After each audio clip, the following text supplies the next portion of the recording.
So to start replacing this cooling fan, I want to start right here at this little fuse box here. I just want to take it off of the battery hold down, and my battery hold down isn't really secure, but ignore that. Just remove this to give you a little bit more room. There's a tab on the back side that you want to press.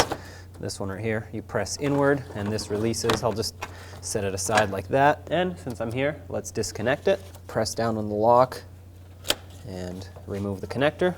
Right underneath there's another connector right here. I'm just going to pop this one right off the fan and set that aside. This one can stay with the vehicle.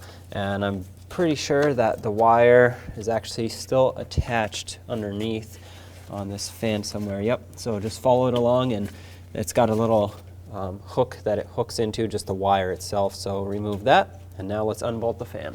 Two 10mm bolts. Let's remove both of those, and then the fan should come right out. And number two, now take the fan, slide it straight up, and remove it from the vehicle. Here it is. And at this point, if you needed to replace your other fan, which is the secondary fan, you would unbolt it from the top and slide it slightly up and out this way, and then pull it up. That way you don't have to disconnect your upper radiator hose. But I'm not replacing this one. That was just a little tip. Let's install this fan. Now you'll notice the new fan has two little tabs here on the bottom part, and that has to line up with the two arms that stick off the radiator. That's what locks it in. So slide it down, line it up. Once it falls into place, start in the two bolts. Snug these up.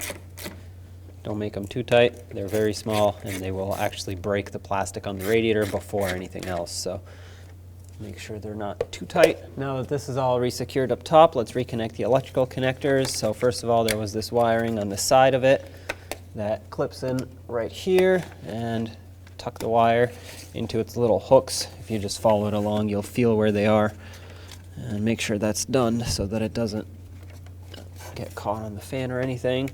And then there was the main connector for the fan right here. Plug this in.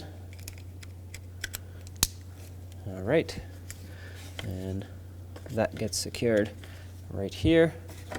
And then you have this little fuse box right on the battery hold down. Snap that back into place.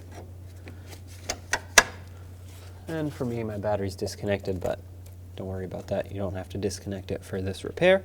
At this point, turn on the vehicle, and once it warms up, you should hear the fan running.